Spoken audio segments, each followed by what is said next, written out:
Investigation into Adib's murder ongoing.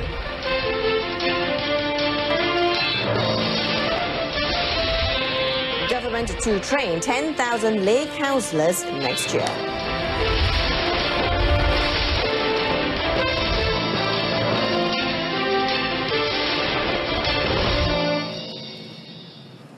Good evening, thanks for joining us. You're watching the evening edition of News on 2. I'm Jessica Lee. The investigation papers on the rioting at the Sri Maha Mariamman Temple in Subang Jaya, Selangor on the 27th of November has been sent to the Deputy Public Prosecutor's Office. Inspector General of Police Tan Sri Muhammad Fuzi Harun said it was sent to the office on Monday and the police are now waiting for further instruction on the case. Cakap ni kita belum ada tangkapan semula 24 orang yang ditangkap tu. Jadi macam-macam spekulasi tuduhan yang dibuat tu, saya rasa benda tu amat tidak tepat sama sekali.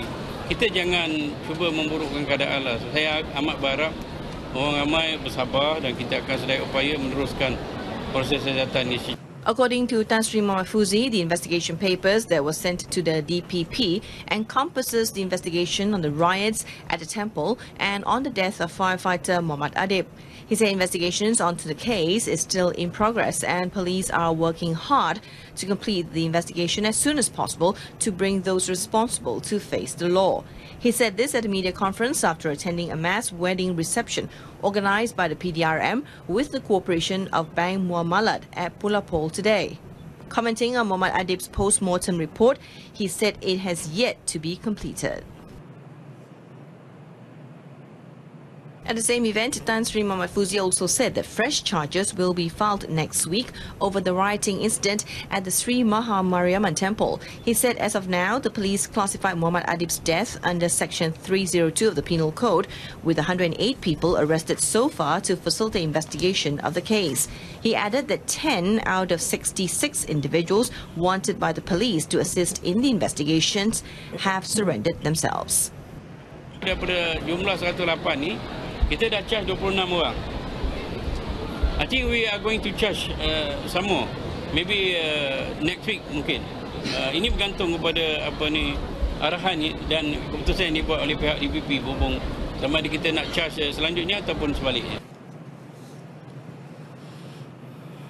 The government aims to produce 10,000 lay councillors next year to curb the increasingly worrying mental problems in Malaysia. Deputy Prime Minister Datuk Seri Dr. Wan Azizah Wan Ismail today said 5,500 individuals are trained as lay councillors through a program under the voluntary concept throughout 2018. Datuk Seri Dr. Wan Azizah, who is also the Women, Family and Community Development Minister, said anyone who wants to be a lay councillor needs to undergo a screening test and go for a 3-day course to obtain a qualification certificate. Kita akan target untuk double the many counsellors kan. Ini ada lay counsellors. Kita nakkan senang sikit siapa-siapa yang bermasalah, terutamanya subliminal ya. Kita tak nampak macam dia overt sakit ke sakit mental ke apa, tapi dia ada tekanan jiwa. Kalau kita ada lay counsellors ni, mana-mana kita boleh dapat macam kawan-kawan lah ya, yang pergi ke kursus. Dia mesti ada saringan juga, ujian untuk menjadi lay counsellor ni. Dia kena tinggilah, kena dia tak ada masalah kan. Datuk Seri Dr. Wan Azizah said this to the media after officiating a women's carnival and back-to-school program in Kampung Pandan Dalam. The Councillors Program, which began in 2015, is a collaboration between the Board of Councillors of Malaysia and the Department of Women Development, which serves as a platform for advisory and guidance to community members in need.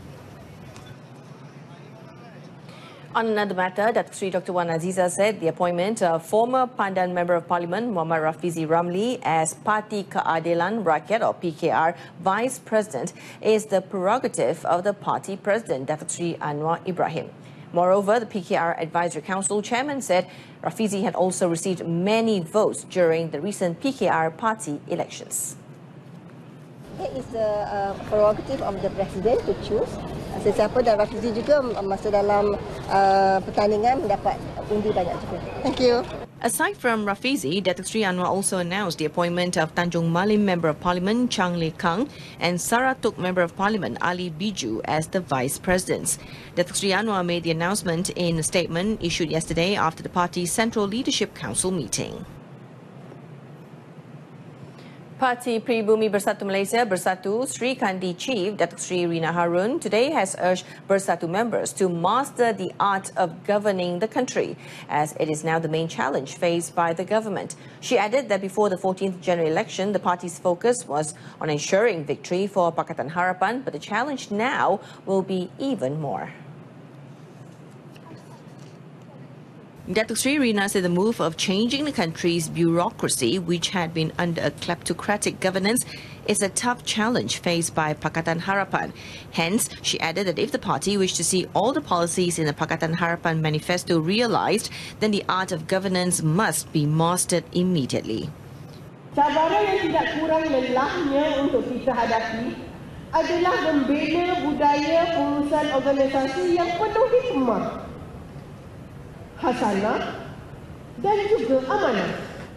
Mana mungkin sesebuah organisasi seperti Sri Kandi dapat berfungsi dan berkhidmat kepada para wanita Melayu di luar sana jika kita tidak menguruskan rumah kita dengan penuh hikmah, hasanah dan juga amanah. Datuk Sri Rina said this at the Sri Kandi Annual Assembly at the Putrajaya International Convention Centre today. She also said that Sri Kandi would also focus on the development of women entrepreneurs to enable them to contribute more significantly to the country's economy, considering that 70% of students who graduated from institutions of higher learning were women.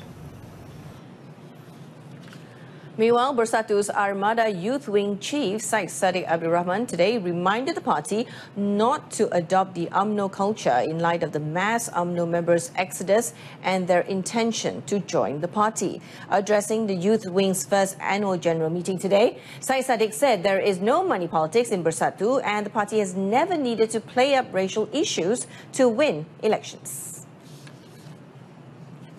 Armada akan desak setiap satu pimpinan UMNO yang cuba ke Bersatu untuk dikenakan syarat seketat-ketatnya. Simak salah laku, isytihar harta, tak usah fikir jawatan penting akan diberi. Paling penting, mohon maaf kepada rakyat Malaysia. Buat apa kita terima bekas-bekas UMNO jika mereka ini melompat masuk semata-mata harta dan kuasa? Speaking about the Malay agenda, Syed Saddiq said he believes that the Bersatu's aim was to become a party that raised the voices of the people, the Malay community and the grassroots. While stressing that the Malay voice should be expressed in government policies, he said they should step forward with ideas and goals to emerge as a great and dignified nation. Human Resources Minister M. Kulasegaran will hold a meeting with Nur Iza Anwar, who had recently decided to step down as the chairman of the Technical and Vocational Education Training, or TVET, soon. Kulasegaran said he hopes that she will retract her decision of resigning from the post. Tahun baru saya harap ini adalah untuk orang ramai dan anak-anak kita. Maka saya harap beliau boleh memberi sedikit ruangan untuk terlibat dalam hal TVET. Seperti yang kita semua tahu, kita telah membawa untuk perhatian masyarakat mengenai TVET. Kulasegaran said this after a visit to the Kampung Tawas market in Ipoh Perak.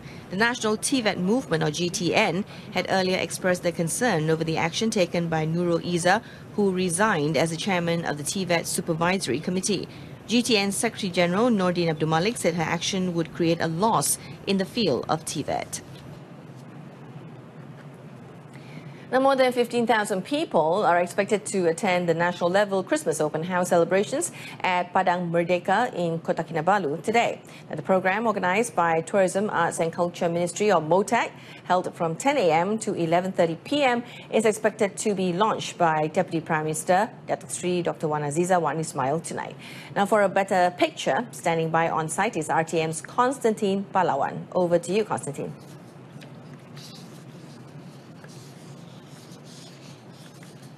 Hi there, this is Constantine Palawan and I am right here in Padang Merdeka, Kota Kinabalu for what? Well, it's the Christmas Open House, National Level Christmas Open House Celebration 2018. And yes, indeed, we're still in the earlier part of the whole event, and you can see people slowly starting to trickle in to be part of the whole celebration. In fact, at the back of me, there's this whole stretch of food trucks lined up to cater for all the Kota Kinabalu city dwellers who are expected to turn out here tonight, filling up the whole space here at Padang Merdeka. I'm really looking forward to it as, well, the whole Christmas celebration still continues on down in the land below the wind. And yes, the joy of Christmas continues. And wow, fortunately enough, we have with me, of course, the mayor of Kota Kinabalu City. We have Datuk Yeo Boon Hai joining us. Thank you so much for joining us. It's Merry Christmas to you, Datuk.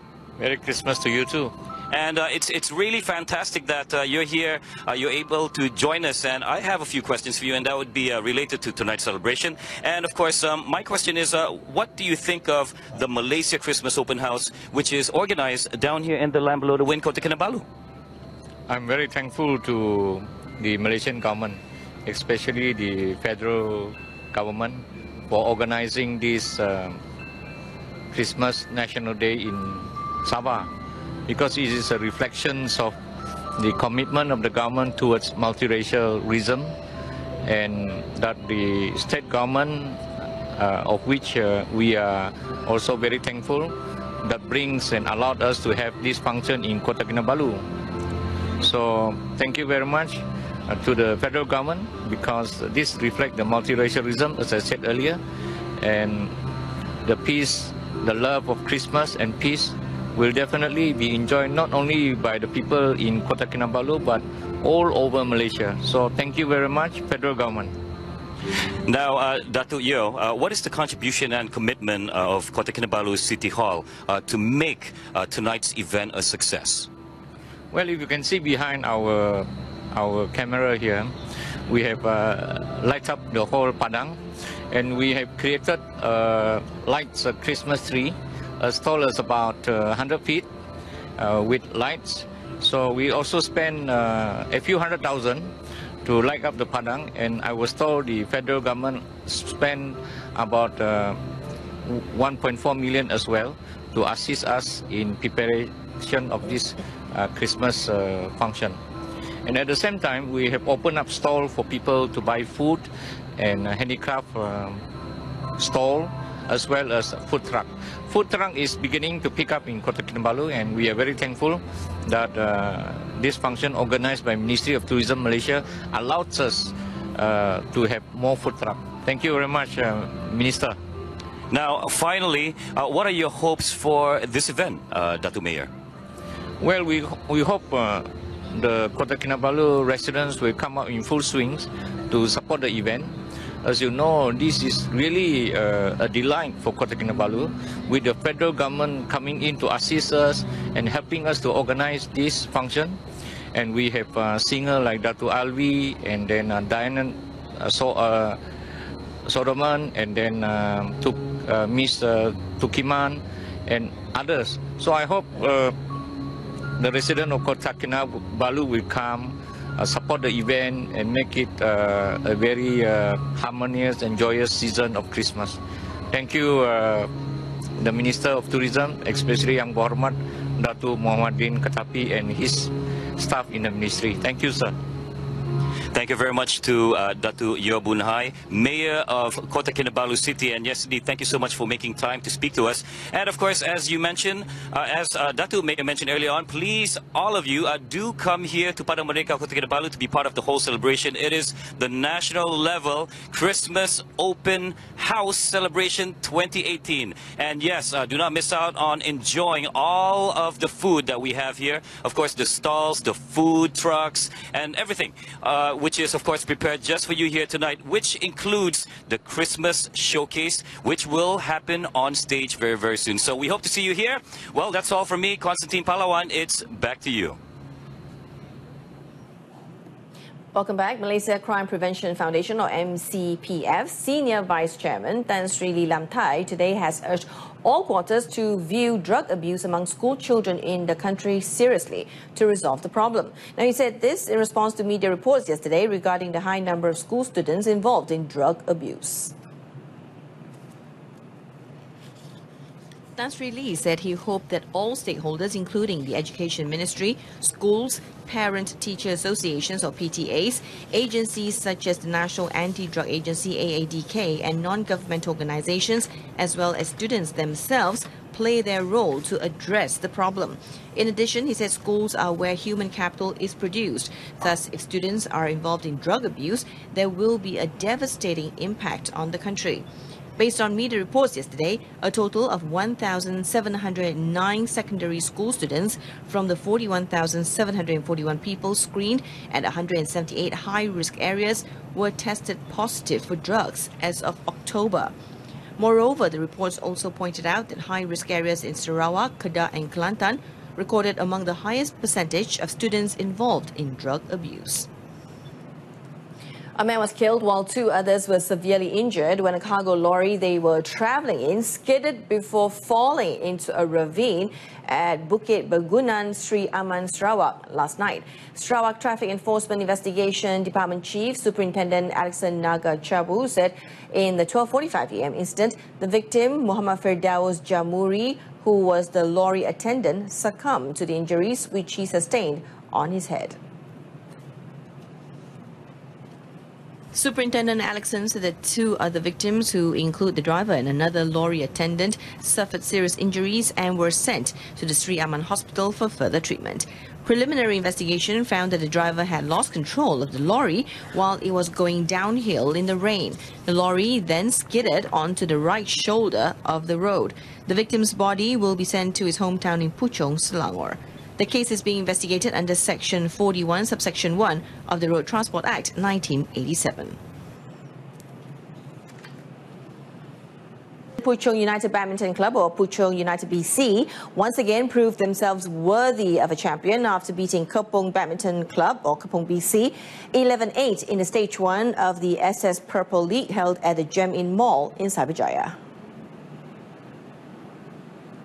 The 2017-2018 champion, however, had a slow start when Kepong's BC Lim Chi Wing beat Puchong United BC's Go Yap Chin in straight sets 11-4, 11-7, 11-5, earning them a 3-0 lead. Puchong United BC then rose to the occasion when Ho Yen Mei beat Yong Sam Yi 11-6, 11-9, 1-11, 11-9 in the women's singles, which ended just 2 minutes shy of the stipulated 30-minute time slot.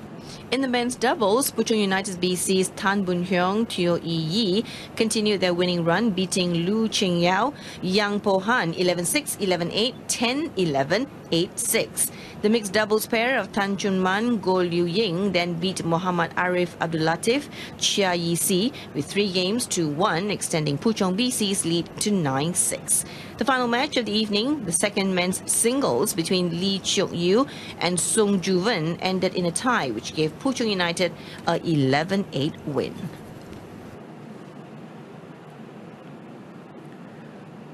And that's it from us this evening. In our top story, investigations into Adib's murder ongoing as police are awaiting for full autopsy report. Join us again at 12:30 tomorrow afternoon. I'm Jessica Lee. Stay tuned to TV2 and have a pleasant evening.